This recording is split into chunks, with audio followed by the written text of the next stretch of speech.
बच्चों, आप सभी का स्वागत है मेरे YouTube चैनल शुभ कोचिंग क्लासेस में। दोस्तों, आज की इस वीडियो पर हम बात करेंगे कक्षा 12 विद्युत आवेश तथा क्षेत्र। इससे पहले कुछ बात बताऊंगा, सुनिएगा।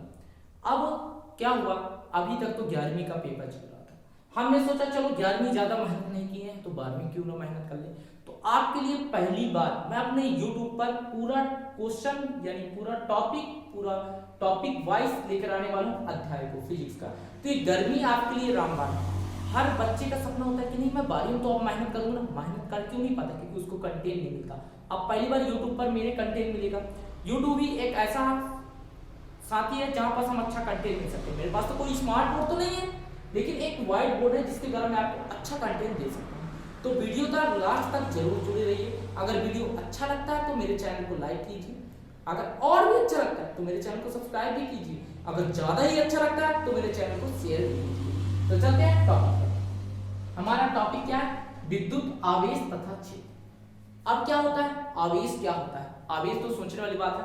अगर मान लो मैं ये पेन है, ये मार्कर है ना, मैं मार्कर को ऐसे रगड़ दिया, खूब सारा रगड़ दिया, इसमें क्या हुआ, एक गर्माहट सा अनुभव हुआ ना। अगर इस मार्कर को अब मैं किसी वस्तु पर दोबारा लेकर जाके उसको आकर्षित करूं तो क्या करेगा, वस्तु को अपनी ओर खींचेगा। तो इस खींचने को क्या कहते हैं, आवेश। मतलब जब दो वस्तु को आपस में रगड़ते हैं तो उनके मध्य जो आकर्षण या प्रतिकर्षण बल लगता है उन्हें हम क्या कहते हैं, विद्युत आवेश। क्षेत्र क्या होता है, जो वस्तु रखा है ना वह उसका क्षेत्र कहलाता है, जहां तक वो अपने मतलब आकर्षित और प्रतिकर्षित करने का गुण अनुभव करता है, हम उसको क्या कहते हैं, क्षेत्र। तो हमारा पहला टॉपिक है घर्षण विद्युत। कौन सा टॉपिक है? घर्षण विद्युत। अभी घर्षण विद्युत क्या होता है, सोचने वाली बात है ना, कोई दिक्कत नहीं ना, मैं हूं ना, मैं पूरा टॉपिक वाइज बताऊंगा। बेटा वीडियो को लास्ट तक जरूर जुड़े रहना, पढ़ते रहना बस। क्या होता है, दो वस्तुओं को आपस में रगड़ने से उत्पन्न विद्युत को हम क्या कहते हैं, घर्षण विद्युत। दो वस्तु को हम आपस में रगड़ने से जो उत्पन्न विद्युत होता है उसको क्या कहते हैं, घर्षण विद्युत। इस घटना का विस्तृत अध्ययन किस शताब्दी में की गई थी? 16वीं शताब्दी में इंग्लैंड के वैज्ञानिक विलियम गिलबर्ट ने की थी। किसने किया था? विलियम गिलबर्ट ने। इसको भी याद रखिएगा, ये मेरा बहुत ही चहेता दोस्त है जो मेरे को पिछले जन्म में जरूर मिला था, तो इसको भी याद रखिएगा। ये घर्षण विद्युत हो गया। अब देखिए बेटा, अगर अब हम चलते हैं मुख्य टॉपिक की ओर चलते हैं, तो याद रखना इलेक्ट्रॉन, प्रोटॉन, न्यूट्रॉन का परिचय। तो इलेक्ट्रॉन क्या होता है, इसके खोजकर्ता कौन थे? J Thomson. अब हम जानेंगे इलेक्ट्रॉन, प्रोटॉन, न्यूट्रॉन का परिचय। तो पहले जानते हैं इलेक्ट्रॉन। इलेक्ट्रॉन संकेत क्या होता है, e⁻⁻⁻⁻। माइनस क्या बताते हैं कि मैं ऋणावेशित। अब इसके खोजकर्ता क्या थे? J Thomson. कब किए थे? 1897 या फिर 1887, ये भी आप देख लीजिएगा। अब प्रकृति कैसी होती है? ऋणावेशित। आवेश की मात्रा क्या होता है? -1.6 × 10⁻⁻⁻⁻⁻। द्रव्यमान क्या होता है? 1.9 × 10⁻31 किलोग्राम होता है। स्थिति कहाँ होती है, मतलब कहाँ स्थित होता है? नाभिक के बाहर। अब जानेंगे प्रोटॉन। प्रोटॉन का संकेत क्या होता है? P+। ये बताता है कि मैं धनावेशित हूँ। खोजकर्ता कौन थे? गोल्डस्टीन, 1886। प्रकृति कैसी होती है? धनावेशित। आवेश की मात्रा क्या होता है? +1.6 × 10⁻⁻19। अब द्रव्यमान कैसा होता है? 1.4 × 10⁻⁻19। अब स्थिति कैसी होती है? नाभिक के अंदर। अब जानेंगे न्यूट्रॉन। न्यूट्रॉन क्या होता है? n⁻0। खोजकर्ता कौन थे? चैडविक। प्रकृति कैसी थी? उदासीन। आवेश की मात्रा कैसा था? 0 था। अब द्रव्यमान कैसा था, मतलब द्रव्यमान कितना था? 1.6 × 10⁻24 किलोग्राम। स्थिति कैसी होती है? नाभिक के बाहर। अब आप लोग सोचते होंगे ये तो हम 11वीं में पढ़ चुके हैं, हमें 12वीं की क्या जरूरत। तो मैं इसलिए बताता हूँ क्योंकि हर साल यहाँ से एक क्वेश्चन बन के आता है ऑब्जेक्टिव। तो ये सारे कोई भी कुछ भी आ सकता है। कहीं पूछ दे इलेक्ट्रॉन का मान बता दो, कहीं बार पूछ दे इलेक्ट्रॉन का द्रव्यमान बता दो, कहीं बार पूछ दे न्यूट्रॉन का यानी आवेश की मात्रा कितना होता है न्यूट्रॉन पे। तो ये सारे पूछ सकते हैं, इसलिए इन सबको बताने का तात्पर्य था। अब हम चलते हैं क्वेश्चन पर आते हैं कि पहला क्वेश्चन होता है कूलाम का व्युत्क्रम वर्ग करिए। अब चलते हैं उस पर, तो वीडियो को लास्ट तक जरूर देखिएगा।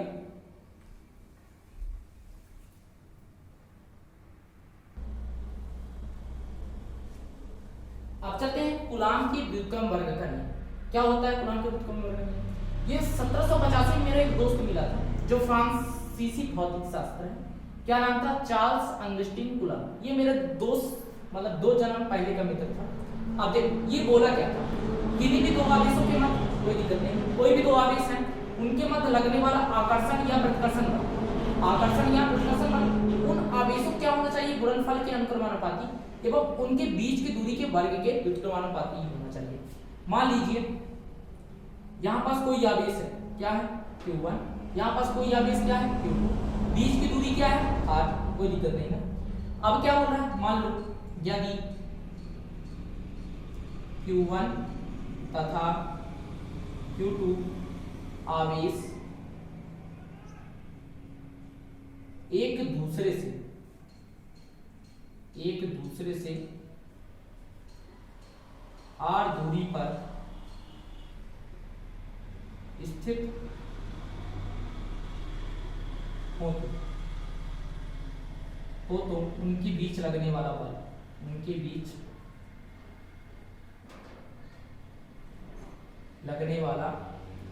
बल, आप ध्यान से देखिएगा क्या बोला, यदि Q1 तथा Q2 आवेश एक दूसरे से कौन सी दूरी पर स्थित हो, r दूरी पर स्थित हो तो उनके बीच लगने वाला बल।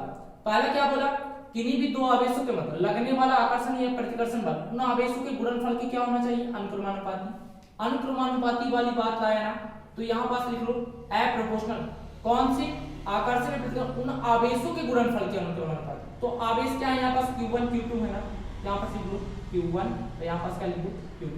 दूसरा क्या बोला अप्रोपोर्शनल, एवं उनकी बीच की दूरी क्या होता है, व्युत्क्रमानुपाती होता है। क्या होता है, व्युत्क्रमानुपाती। तो अप्रोपोर्शनल 1/, कितना हो गया r², इसको मान लो समीकरण नंबर 1, इसको मान लो समीकरण नंबर। अब क्या करेंगे, समीकरण 1 व 2 से, कोई दिक्कत नहीं ना, यहाँ पास संयुक्त रूप में लिखेंगे अप्रोपोर्शनल Q1 Q2 अपान का कितना आ गया r²। अब पता है मेरे एक छोटा भाई है, कौन है, अप्रोपोर्शनल, यहाँ पास के नेतांक के रूप में काम करेगा, मतलब f बराबर प्रोपोर्शनल हट जाएगा के एक नेतांक आ गया, यहाँ पास Q1 यहाँ पास Q2 अपान में कितना आ गया r²। अब मेरे जो छोटा भाई है उसका दो प्रकार से मान है, यहाँ लिख दो के एक क्या है, नेतांक है, के एक नेतांक है, जहां CGS में ये जो k का मान होता है ना कूलाम के लिए कितना होता है, 1 होता है। उसी प्रकार SI में, अंतरराष्ट्रीय सिस्टम में k का मान क्या होता है हमारा 1/4πε0। तो यहाँ पास f बराबर रख दीजिए, कितना रख देंगे 1/4πε0 इंटू Q1 Q2 अपान r²। ये आ गया आपका कूलाम के नियम का सीमा। अब यहाँ पर देखिएगा, अब हम जानेंगे वायु या निर्वात के लिए, वायु या निर्वात के लिए। अब वायु निर्वात में कैसे होता है, यदि k बराबर क्या मान लिए 1 हो तो k बराबर क्या मान लिए 1, कोई दिक्कत नहीं है। अब वायु निर्वात के लिए ध्यान से देखिएगा, f का मान रख लीजिए 9 × 10 की पावर 9, कोई दिक्कत नहीं है। इसी प्रकार 1/4πε0 का भी मान रख लीजिए, कितना रख लेंगे 9 × 10 की पावर 9, आकर्षण या प्रतिकर्षण बल लगाता है। अब यहाँ पास Q1 बराबर Q2 बराबर कितना मान ली Q मान ली, R बराबर कितना मान ली दूरी 1 हो तो कोई दिक्कत नहीं। अब यहाँ पास मान रख दीजिए, F का मान क्या रखें 9 × 10 की पावर 9 बराबर 1/4πε0 का मान कितना है 9 × 10 की पावर 9। अब यहाँ पास इंटू यहाँ पास Q इंटू Q अपान कितना आ गया 1/2, ये दोनों तो कट गए ना।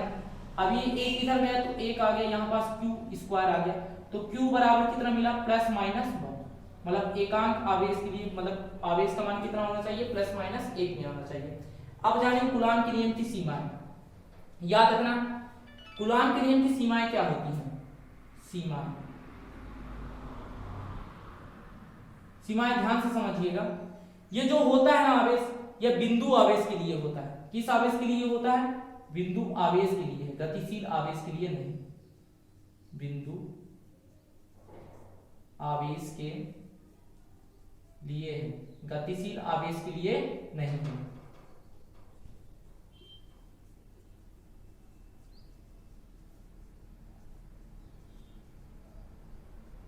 दूसरा क्या होता है, यह नियम बहुत अधिक दूरी एवं बहुत कम दूरी के लिए लागू नहीं होता। यह नियम बहुत अधिक दूरी एवं कम दूरी के लिए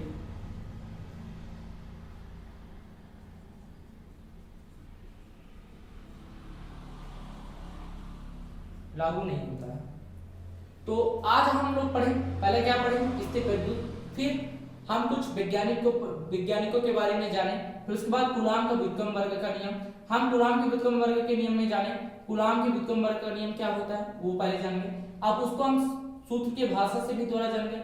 वायु निर्वात के लिए भी आवेश का मान कितना होता है, +-1 होता है। हम कूलाम के नियम की भी सीमाएं जानिए। सीमाएं क्या होती हैं, बिंदु आवेश जो होता है गतिशील आवेश के लिए नहीं है, यह केवल बिंदु आवेश के लिए होता है। यह दूसरा क्या होता है, यह नियम बहुत अधिक दूरी एवं बहुत कम दूरी के लिए लागू नहीं होता है। तो आज के लिए वीडियो पर बस इतना ही। मेरे वीडियो पर जुड़े रहिए और मेरे चैनल को अधिक से अधिक लाइक कीजिए, सब्सक्राइब कीजिए और अधिक से अधिक शेयर कीजिए। धन्यवाद, मिलते हैं नेक्स्ट वीडियो पर।